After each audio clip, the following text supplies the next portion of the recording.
welcome to Revive the Stage, Revive Stronger podcast. And this time, obviously, Steve had his first show yesterday at the NPA. And so it makes absolutely sense to talk about that purely. And you can see the 10 and the trophy. And Steve, where do you want to start? I mean, there's probably so much to be told, and we didn't actually talk about it yet because, guys, most of the time before we are recording an episode, we are talking about stuff that has been going on in the past weeks and everything, how we are doing actually, and then we most of the time repeat ourselves on the episode. But this time I wanted to actually catch the recording when Steve is telling it to me as well for the first time. So it is kind of a special episode here today after the first show. And where do you want to start, Steve? I don't even know. It was such even the day before was a bit manic, getting there, getting the tan in the evening and settling down in the hotel. That was all kind of more stressful than it should have been. But sorry, in reality, that was a small segment of the entire event. I think in future I will stay over in a hotel because it is kind of makes life easier. Like we could just walk down into the stadium into the leisure center. It was like 10-minute walk away. What did you do this time? Yeah, I thought you were staying. Yeah. So I think next time I'm just going to book a hotel. Because I've got the UK DFBA in 4 weeks, which I'm sure we'll touch on as well. How did it go? I guess so. In the mornings, I'll try and kind of cover the main things, but like in the morning, I kind of woke up at usual time, so it was like what? I have an idea. First, let's start with the end. Yeah, and just give us a quick overview. What happened towards the end? How did it go? And then we can reiterate how you actually got there. Okay, cool. So we were last on as like middleweight men. It was the last class to go on, and then it was like the overalls, obviously. So I didn't step on stage until 5 p.m. Holy shit! Or it might have even around 5 p.m. So the whole show was starting at 1. And weigh-ins were at 11 a.m. So it was quite a long day, especially because like I said, I was up at 6. Anyway, so basically half an hour before that, when the other class there was quite a lot of females, the class before us. Most classes take about 20-25 minutes plus any kind of posing routines they've got to do. So they're about a minute each, and there was like 6 or 8 people in that class. So I knew kind of once they'd started those posing routines, we were going to be on kind of in like 10 minutes or so. So just before they started doing those, I started pumping up. I actually went outside to pump up because one, it gets you away from everyone. So you can concentrate on yourself, don't get distracted by other people because you inevitably do start looking at other people. And 2, being in the sun, kind of in a really bro-ish way, but I think there's actually some science behind it. It kind of dries you out a little bit. If you ever notice as well, when you go in the sun and when you just get warm, you get really vascular. And I find as soon as I like just stand in the sun for a little bit, like my veins started popping. So I was like, right, I'm going to go out in the sun. It was a really nice day. So did my pump up there with my kind of pre-workout shake, basically. It was like an intro and a pre all mixed into one. So just some carbs, salt, arginine and citrulline malate, not that interesting. And then basically once the females finished, I walked in and they were like, oh, where the hell have you been? Oh, you're going on stage. And so so none of the guys had really seen much of me, especially because all day I'd been I'd been covered. I hadn't been doing what they'd been doing. Like a lot of them had been kind of pumping up for like an hour beforehand, and I had been posing loads. Whereas this is like the first they'd seen me, so I just saw them all like looking at me like, this is what this guy looks like. So that was quite cool because I was just like, hi guys, haven't really spoken Surprise. to you yet. Yeah. So then I called us out onto stage, and actually people who have been watching on Instagram stories probably saw one huge guy on stage because absolutely massive. There was the one to the left, right? He was a heavyweight, so he weighed 10 kilos more than any of us. I think it was 12 kilos heavier than me. So he wasn't competing against us. He was just the only one in his category. So that's why he was on the stage with us. And in actual fact, I don't think I like the way they do that. I understand why they do it. but I think it puts them off judging. I just think it inevitably Absolutely. would, having another person there. Yeah. And then there was especially when he's so huge. I mean, 12 kilos difference in muscle mass. Yeah. Holy shit. When I was looking through your Instagram stories, I was just like, oh, fuck, there are two massive guys there. I mean. So he went on to win the overall, unsurprisingly. He was pretty damn conditioned, like, yeah, very good and huge. So, yeah, he went on to win the overall. So he was on stage, but then there was another guy who was meant to be competing against him, but actually fell short by a small amount and ended up dropping into our weight category. Okay. So he was the other big guy. And like he was an older guy, obviously been doing this for years. Like I think Charlotte said she stalked him on Facebook afterwards and like had seen he'd won shows like in years beforehand. So it was a bit gutting that he actually dropped into our class and then won it, because he actually would have come second to the guy in heavyweights and I would have come second in my class. But anyway, regardless, I probably shouldn't talk too much about kind of their physiques, but I knew he had like a crazy upper body. He was big, like, and obviously he normally is a heavyweight, but I looked at his lower body, I looked at his conditioning, I was like, yeah, he didn't have great glutes, didn't have great glute development. And so I was like, I think I stand a chance. So I was looking at all of them, like comparing, and I was like, this is going to be a tough class. I knew the other two guys, because on the day you get told who's in your class, then you inevitably look them up. I hadn't looked them up beforehand. Both of them had won shows before.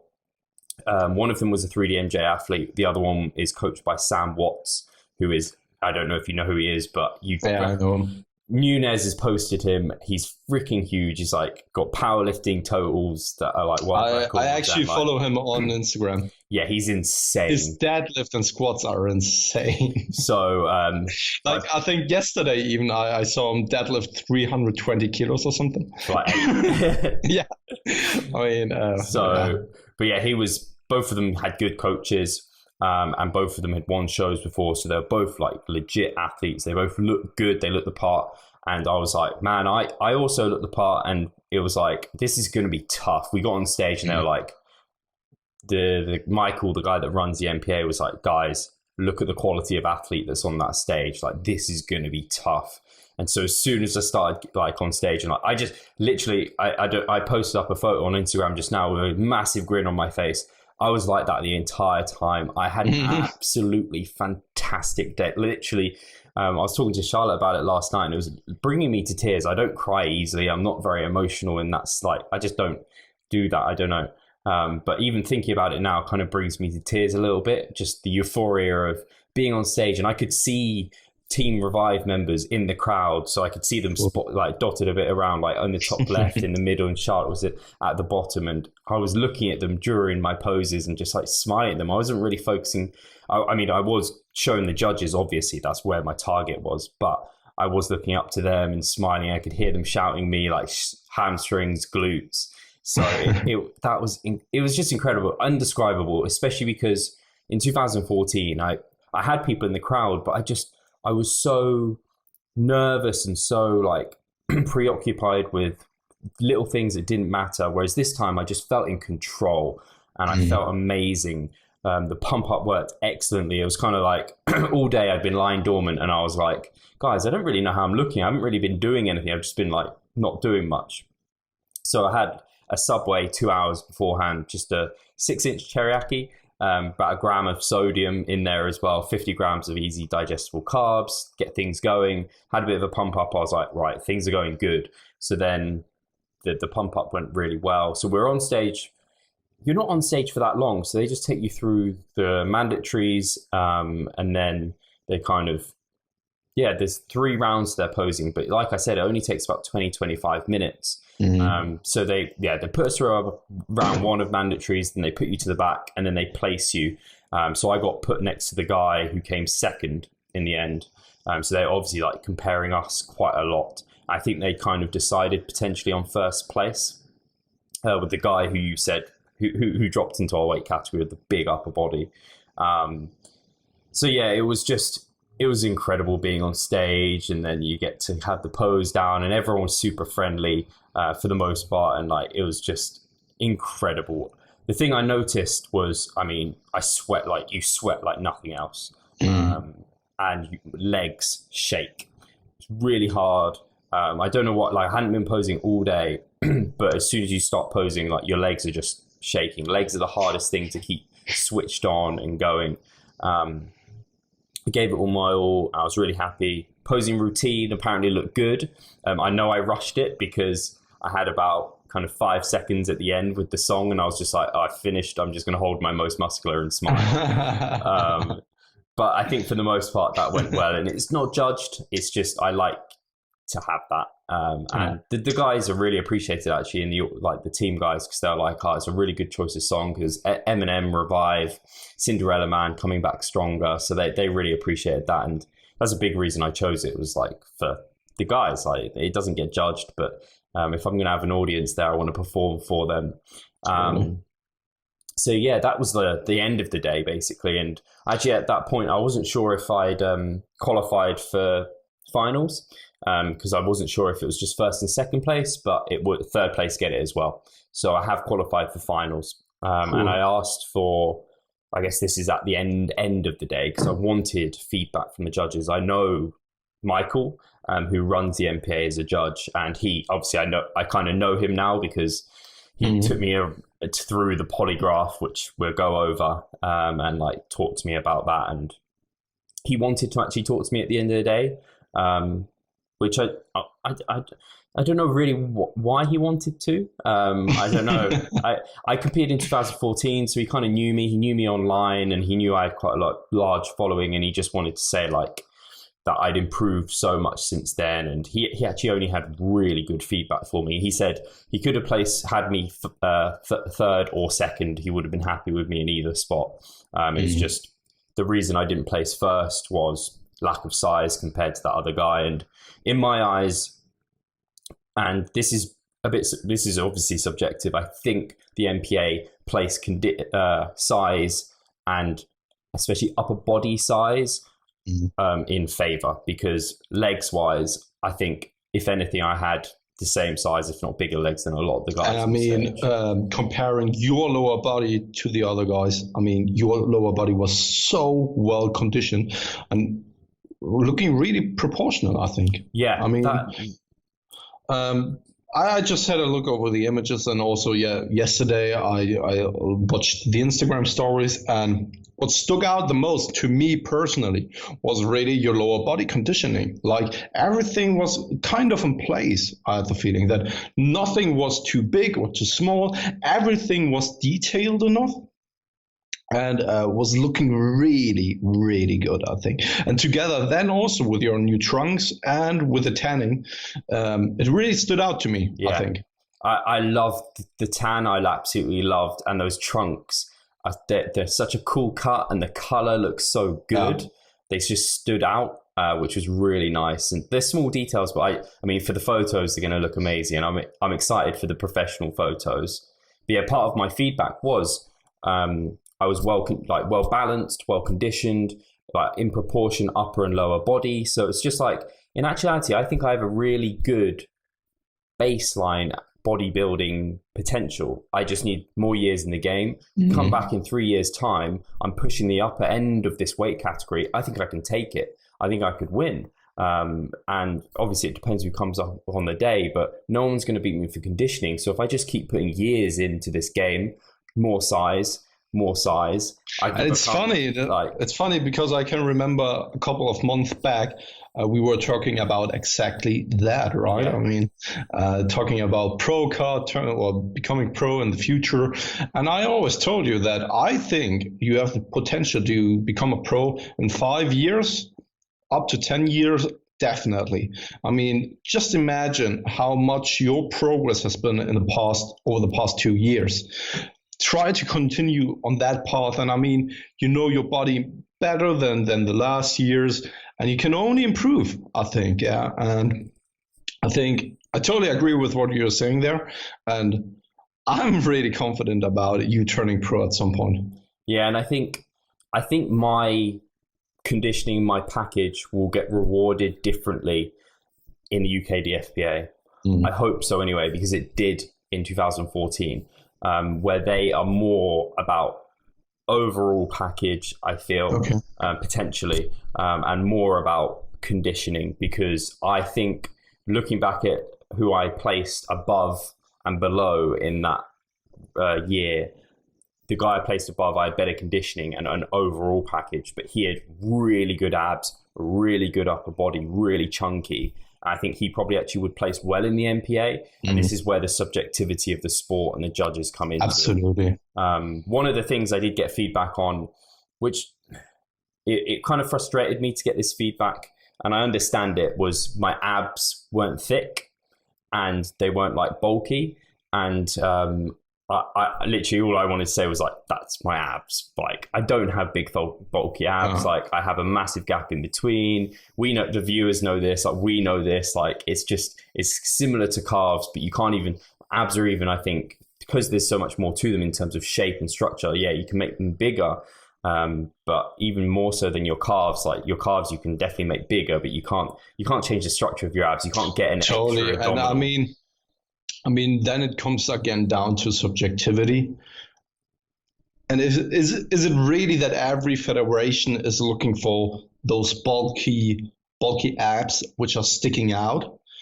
It could perhaps be that the next federation you're competing in is looking actually for your kind of abs, like the smaller one. Yeah. And also, I mean, in 5 years from now, when let's say your abs don't develop in kind of thickness, but your back and your shoulder width is getting huge. Then you create the illusion of more of that V taper even more. Because when you then have those bulky little things there sitting in the middle, kind of pulls a little bit of attraction to it, right? I mean, perhaps in the future this will pay off. Who knows? I mean, it's more than just a black and white thinking. So I totally understand where you're coming from, that you are a little bit skeptical about that criticism. Yeah, I mean, it's just it's frustrating. The frustrating part for me was the criticism I got was that things I can't control in the short term in the slightest. So when I go to finals, it's not like I'm going to present anything particularly better, really, because I can't, because I'm as conditioned. Like I was more conditioned than arguably any of them on the stage. So it's kind of like I can't really beat them on conditioning, but that's all I can really control in the short term. So my thoughts are for finals is to kind of almost reverse diet into it in a sense. So maybe I'll lose a bit of conditioning. I have maybe look a bit bigger. And so I'll just go on there without any expectations and just for the experience of competing in finals. And I think partly like for me, for the brand, like it's an amazing thing to have competed in a British final. So I think, and having more photos and things like this, because we have such successful preps and like I feel so good, it's not like it's torture to try and keep going for a final. We'll be able to periodize, plan for it in a way that will make me. And I mean, when is it in October?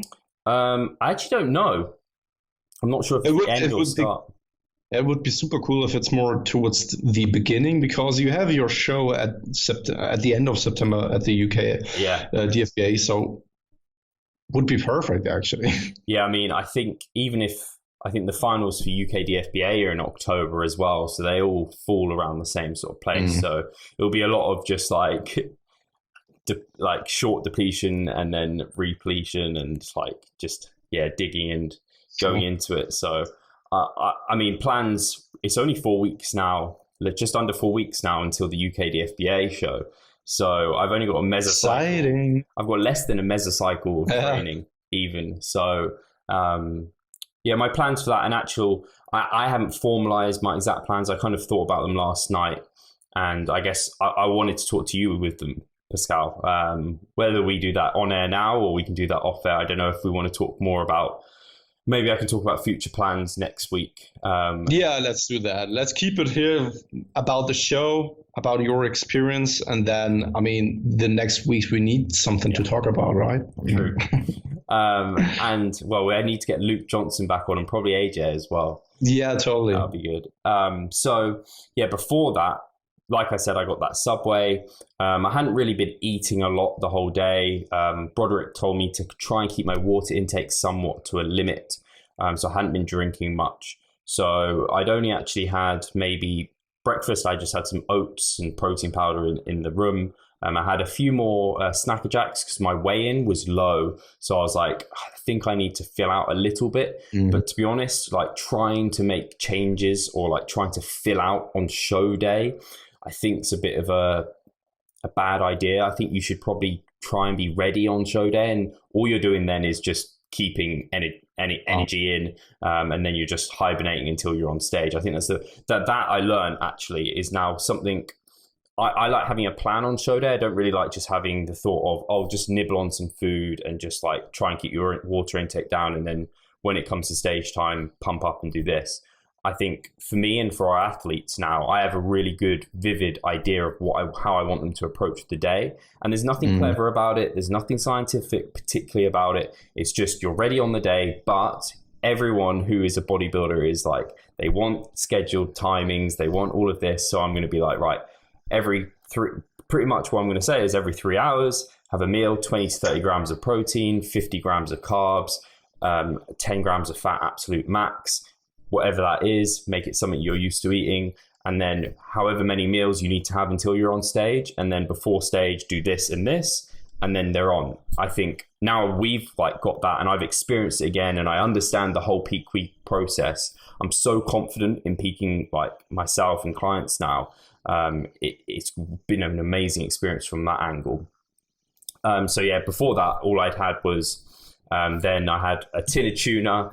It was flavored tuna though, really good flavored stuff. Yeah, Sainsbury's sell these tins of tuna with like teriyaki sauce over, or they have ones with like Mexican dressing in and really low fat. I'm skeptical about stuff like that, but most of the time in the past experiences, it always turned out that it's not that bad.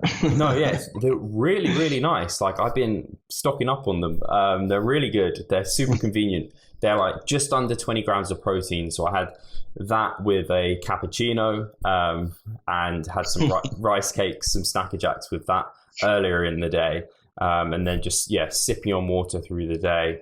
And basically it was mostly just hanging around, watching the show, hanging around with the team, just chilling out. And the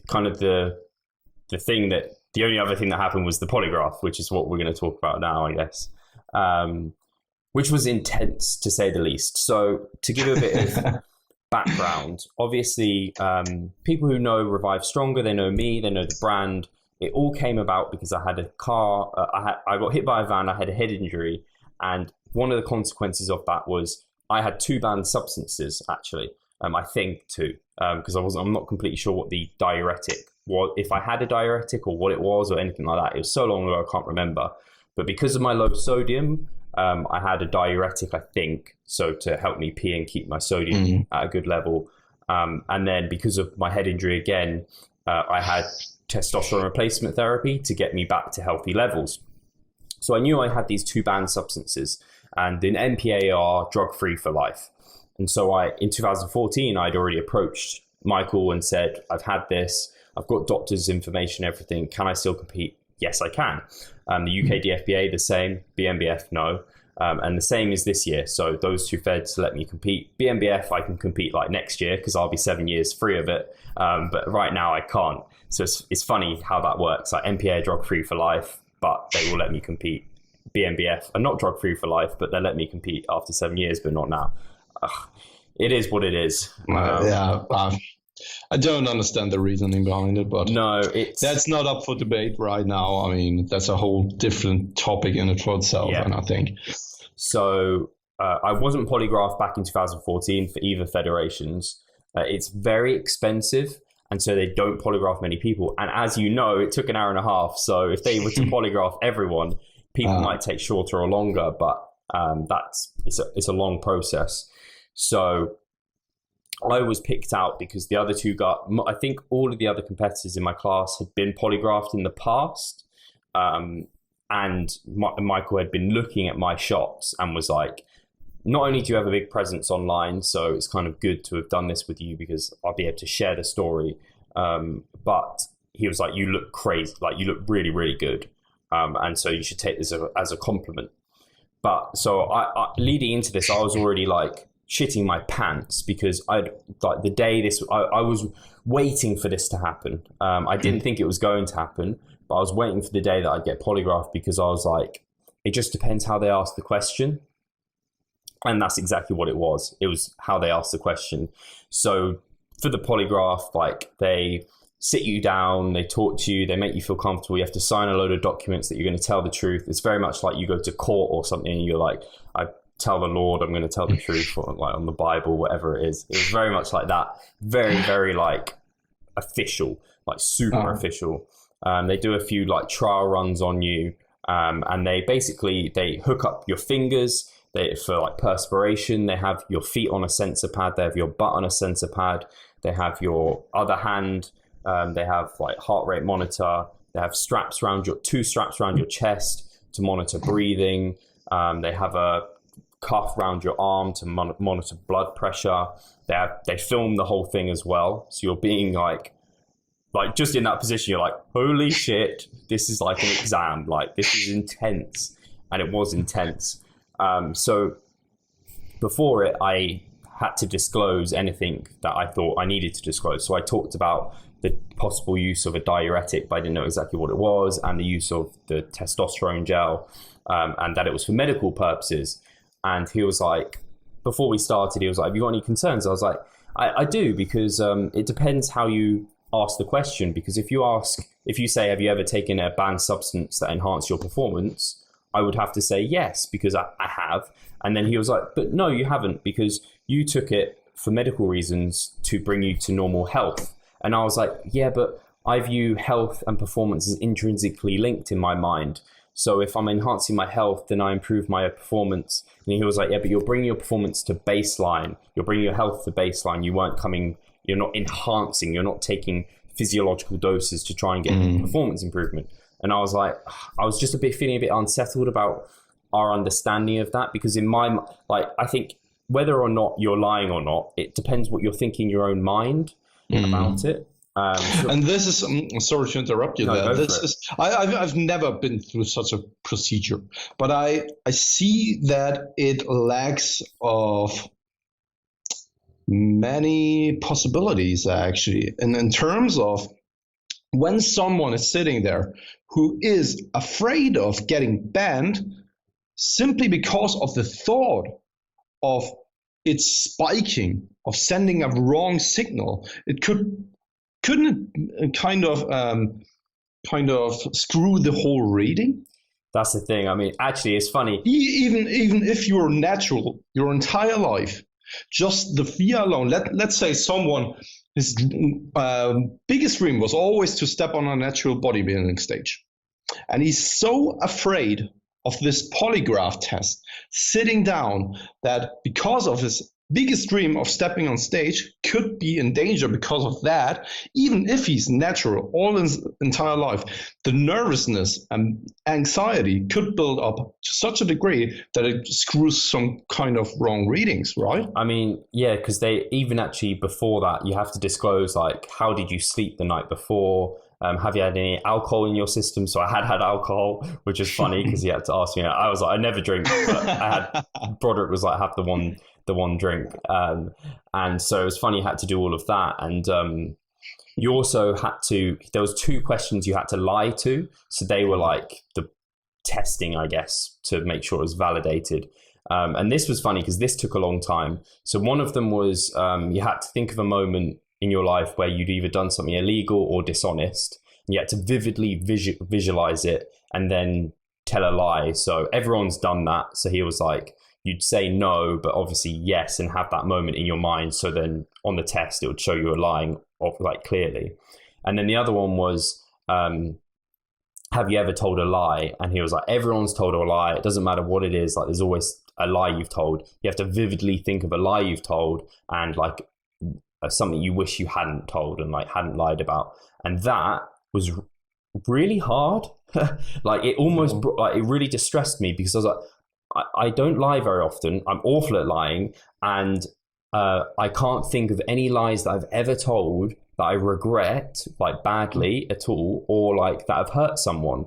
And he was like, come on, you must have like told your parents a lie in the past, like, or a teacher or a colleague or something like this. And I was like, I was literally sitting there, and he was giving me like so many like examples of potential lies I could have made. And I was like, mate, literally, I can't think of a lie. Like, I literally couldn't. And then he was like, have you ever lied on your CV? And I was like, now I can think of one, because I'd lied about, I think on my CV, and I don't use my CV, I don't need it, it's me. I lied about like completing the Duke of Edinburgh Bronze Award, and I never had actually completed it.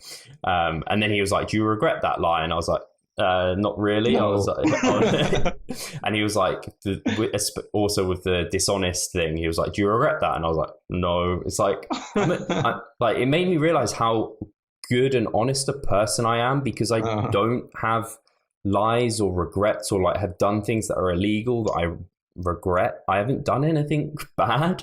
Like, so it actually made me feel really like persecuted for him to like, so anyway, he went through the test, and when he asked me the question, he asked me about 5 or 6 questions, and he repeated some of them. So one of them was, have you ever taken, since joining the NPA, have you ever taken banned substances to enhance your performance? And no.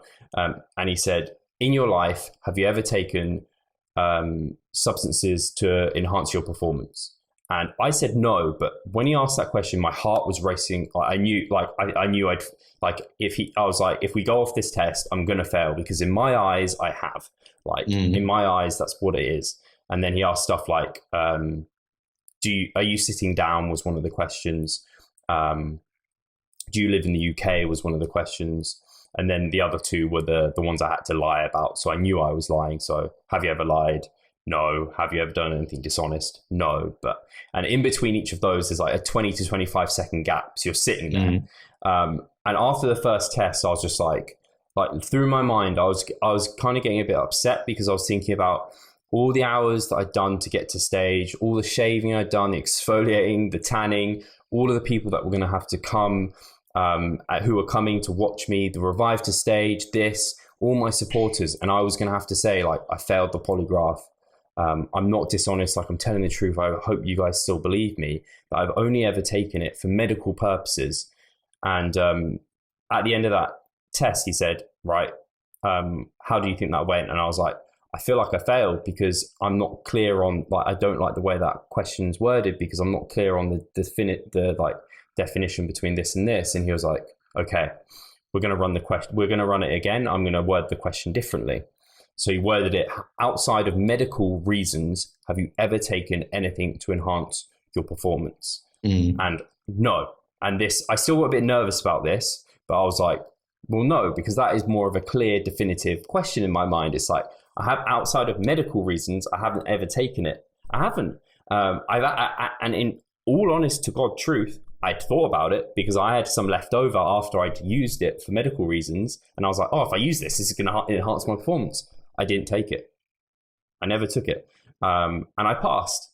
And I was like, the sense of relief, you will not know. Like, God took, like, it was horrible. The experience was horrible. But I'm so glad I've done it, because it was so intensive. It was so ruthless.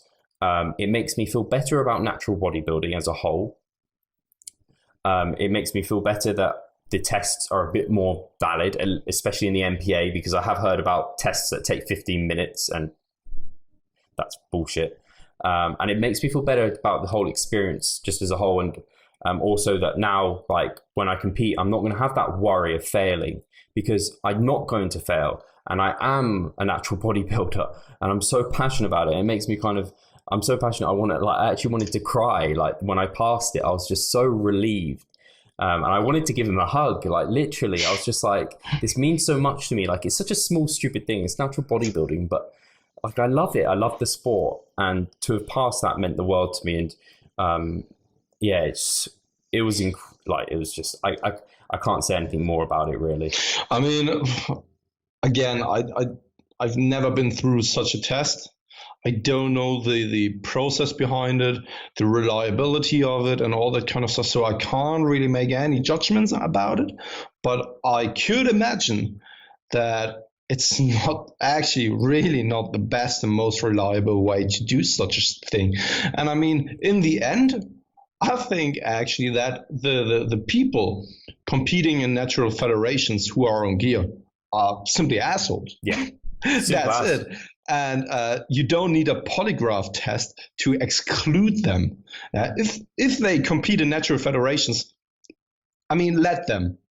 It's simply that they are then fucking assholes, because there are federations out there in which you can compete tested, like on gear. So when you have the option and possibility, then I don't really see the necessity for a polygraph test, because I could imagine, and I could be wrong on that note, that people fail on that test, even though that they were or are lifetime naturals.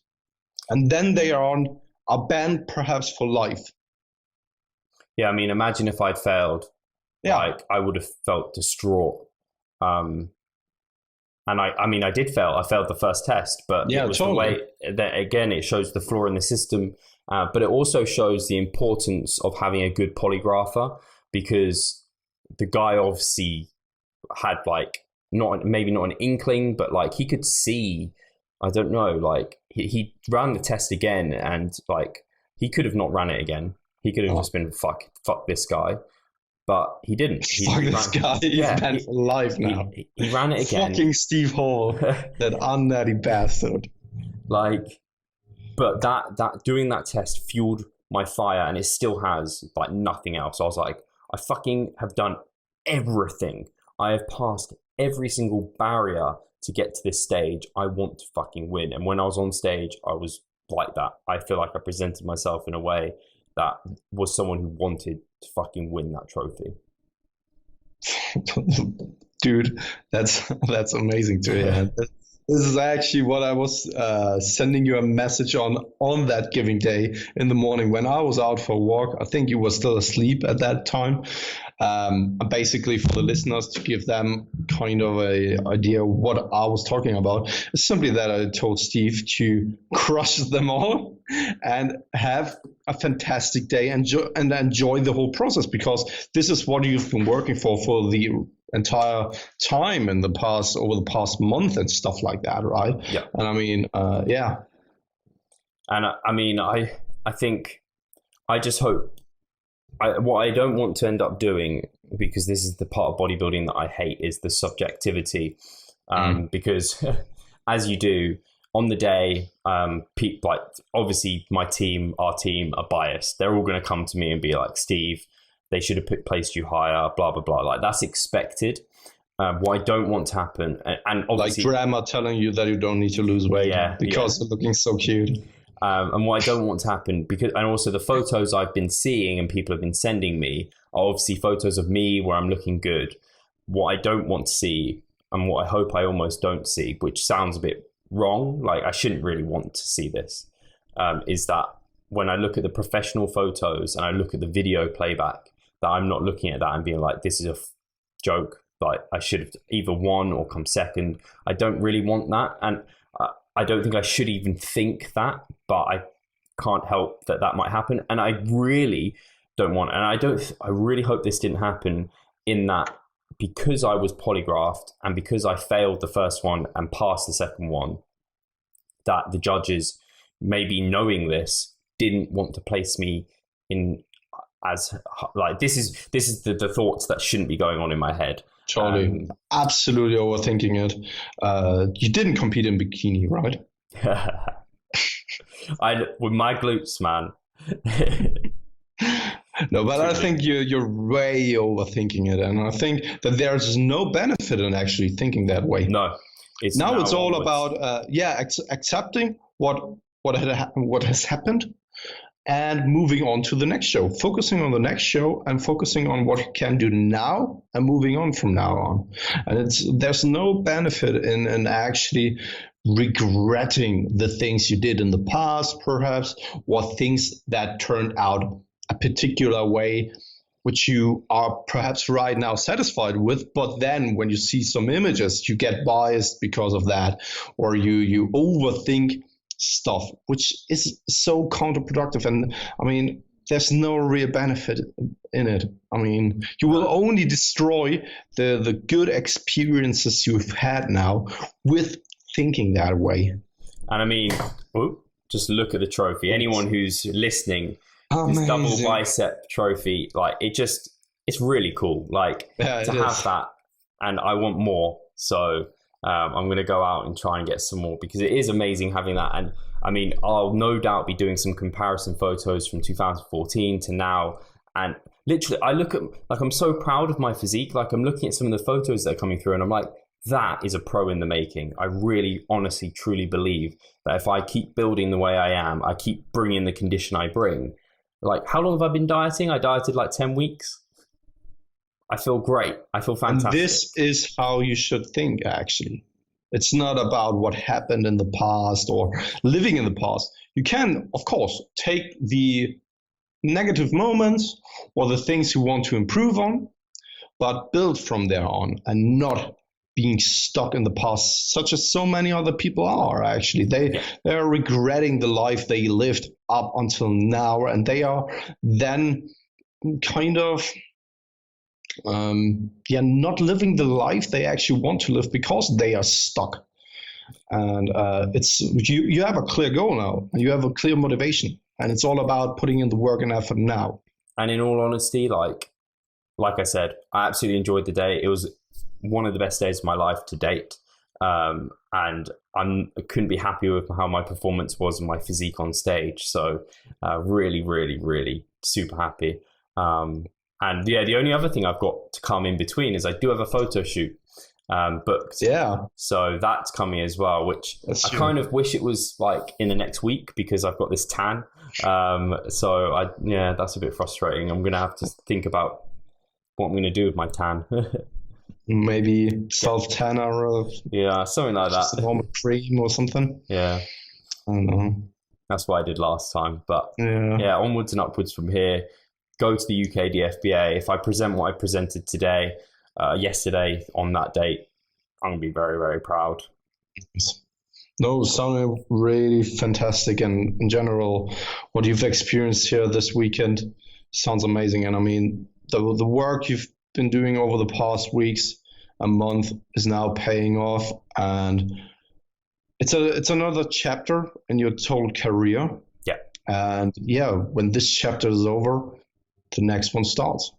And the great thing is, for anyone listening, like the thing I'm really thrilled about is now I feel like I want all my clients to experience what I experienced yesterday, the amazing kind of just time. Like, they're all going to have the time of their lives at their competitions. They're not going to be the people who are, I mean, they might get disappointed about placings. They might get more thrilled about placings, but we can't control that.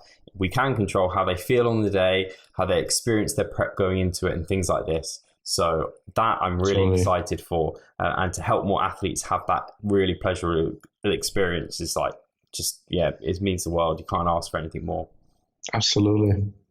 Lovely note to end the show on, I guess. Yeah, and actually, I do want to say massive thank you for my man Pascal, just for all his help throughout my prep and doing these shows in which we check in.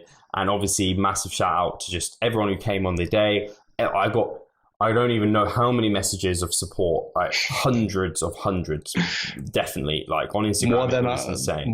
More messages than on a birthday on Facebook. Probably very similar, if not more. So yeah, thank you everyone for your continued support. Keep supporting. We're going to keep reviving stronger. I'm going to keep bringing more striated glutes to stage, and giving you guys the gossip of what's going on. Sure thing.